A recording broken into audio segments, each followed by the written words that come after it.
President Bongbong Marcos issues an executive order reorganizing the National Security Council and removing Vice President Sara Duterte as a member. Under Executive Order Number 81, signed last December 30 and released to the public on Friday, January 3, the National Security Council will now be composed of the President, Senate President, Speaker of the House of Representatives, and several other government officials, with the position of Vice President not included in the list. The order also removes past Philippine presidents as members of the National Security Council.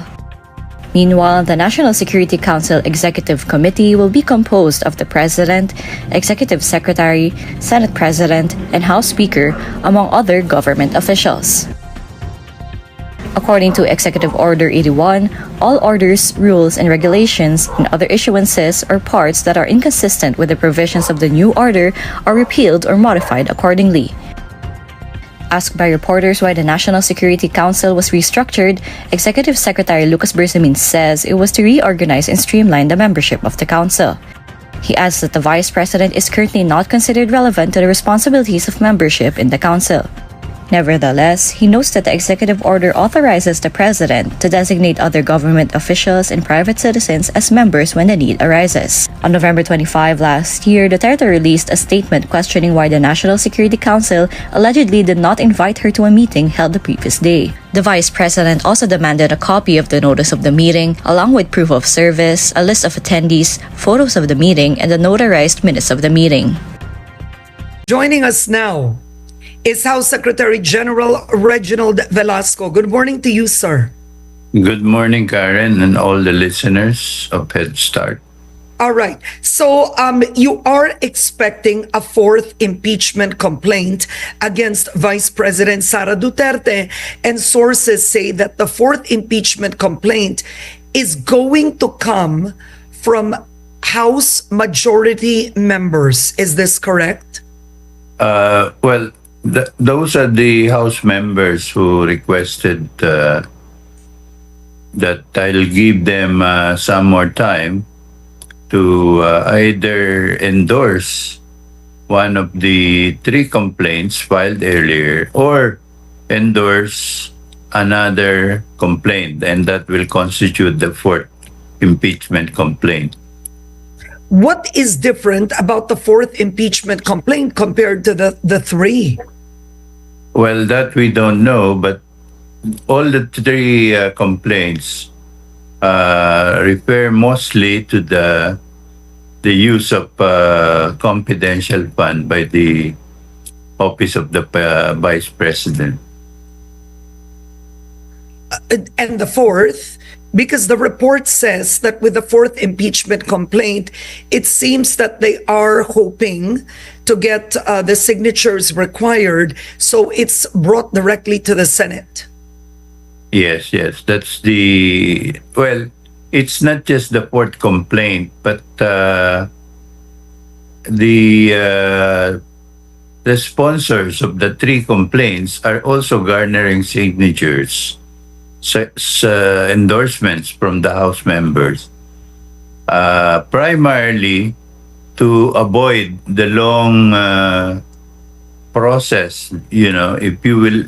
If the proponent or the endorsers will not be able to fulfill the 1/3 vote requirement, which is around 103.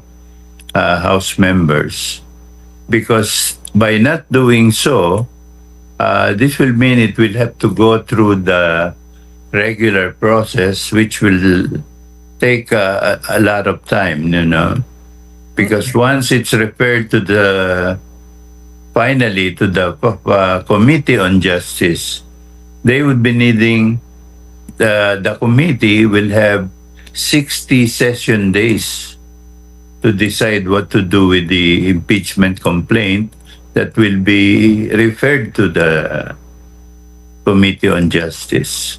Okay. Now, the three impeachment complaints are now in your office, and your office has been under pressure to already act on these three complaints. Take us through the process.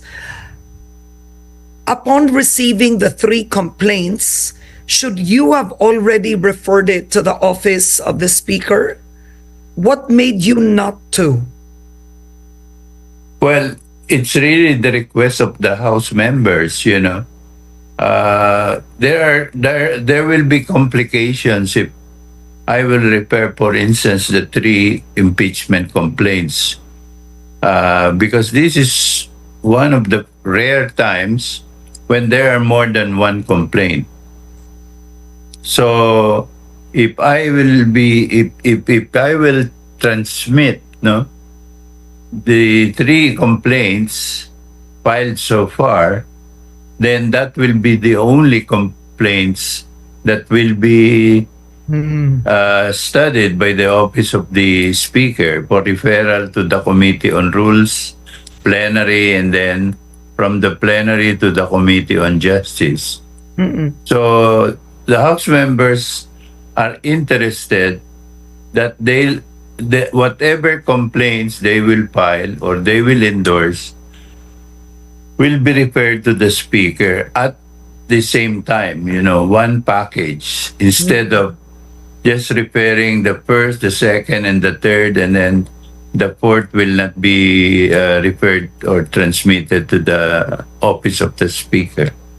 So what you mean, sir, is all the impeachment complaints have to be transmitted once. You can't transmit the first 3 and then the fourth to follow. Well, there might be complications if I will not be able to transmit all of them at the same time, you know. Like what? What Well, kind of... one implication is the proponents and sponsors or endorsers of the 3 complaints will say, well, nauna kami, so we should be the only ones who should be referred to or transmitted to the office of the Speaker. Not the 4th, not the 5th, or not the 6th, you know. Ganon. That's a complication. So, I want to give them a fair chance that all of them will be referred at the same time to the office of the Speaker. Okay. Now, is it still possible at this point for the proponents of the 3 impeachment complaints to consolidate it into one complaint, or not anymore? Well, there are now moves being taken by the Makabayan Bloc, no, the endorsers of the second complaint. No? They, I think, Congressman Castro intimated that they are planning to talk with the other proponents, no, so that they will attempt to consolidate their complaints into one, which is still allowed by our rules. Okay, so if it's consolidated into one, and then the 4th impeachment complaint is filed, that will mean there will only be 2 complaints? If the Makabayan Bloc is able to consolidate the 3 complaints into one. Okay. Yes. Then the 4th complaint will just be the second complaint. All right. Now, what do your sources tell you? Will the 4th complaint be ready on Jan 13? Well, that's the idea that I got, that they are even talking about this week, you know, which is the first week of January. And then, anyway, there will be no action on the part of the House of Representatives because there is no session until January 13. So, it will be only on the 13th of January when formal action can be undertaken on the impeachment complaints. And that's next Monday. Okay. Now, with the three complaints, I know that one of the complaints wasn't really able to garner the signatures needed. That complaint only got pledges. I think that's the second one. Now, if hypothetically this fourth complaint is filed and it is able to get the signatures needed, a majority, what do the rules state?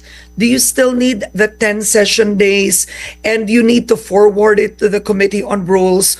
Or if you already have a majority of the signatures, it's transmitted directly to the Senate without the House having to review? Well, under our House rules, once any of the complaints, will be able to garner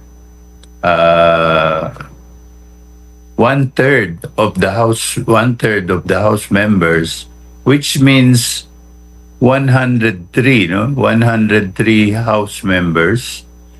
Then that we may call it the express, the fast-track route. It will not be referred anymore to any committees. There will be no process that will have to be done. The impeachment complaint will constitute as the articles of impeachment and then immediately referred to the Senate for action.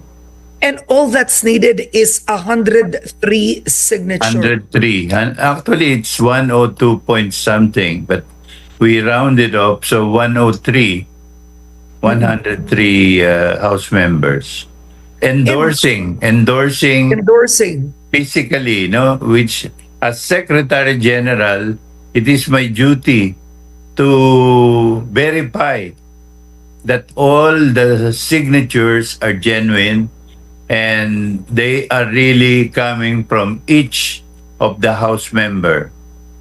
Okay. So, I mean, given the fact that the lower house has a supermajority right now, it's quite surprising why the complaints can't get 103 signatures.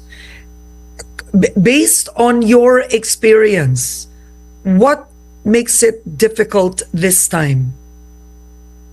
Well, I cannot speak on behalf of the House members, but I would imagine that, number one, they want a complaint that will be signed and endorsed by the one-third requirement, one-third requirement.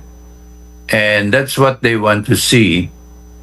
Because given the few remaining session days, because if you will count the remaining session days of the 19th Congress, there will be only about 5 times 3, that's about 15 session days before its final adjournment in June. So, for 15 session days, it will be very difficult to process it, applying the rules, referred to the Committee on Rules by the Speaker, Committee on Rules to the plenary goes to Committee on Justice, That whole process, if it will take place, that will need more than 18 session days. So, maybe, I am just guessing, maybe the House members are hesitant because of this very short time frame. Or is it the fact that the elections are coming up, the midterm elections? Is this a factor why they are not signing? It could also mean that, because the moment they sign this or endorse, the moment they endorse through their signature, through a resolution, any of the complaints, it could affect their re-election efforts, no? Especially if one congressman is running for a national post like a senatorial bet or party list. Party list candidates are voted nationwide, no? So maybe one of their concerns is the votes that they could gather potentially from Mindanao. Okay. Another question is during the time of former President Joseph Estrada, he was impeached in the lower house just by shouting yeas and nays. I remember it was just, and then former House Speaker Manny Villar transmitted it already. Have those rules changed? No. No. Well, what happened during the tenure of Speaker Villar was he was able to gather all the signatures required for the 1/3, no? So it was not a simple vote, ayes and nays, no? It was really a document signed by more than 1/3 of the House members, no? Because without the signatures, then you cannot validate that Speaker Villar at that time was able to gather the 1/3 impeachment requirement, no? Which is provided for in the Philippine Constitution. So I would imagine that it was not a simple vote, no? The document was ready. It was already pre-signed by the House members who were supporting the impeachment of the then President Joseph Ejercito Estrada. So there has to be a document duly signed by the House members before it's forwarded to the Senate. Okay. Well, on that note, I think we will be speaking to you again soon as we wait for this fourth impeachment complaint, if it will push through. Thank you so much, House Secretary General Reginald Velasco. Thank you, sir. Thank you, Karen, and your listeners, and mabuhay po kayong lahat.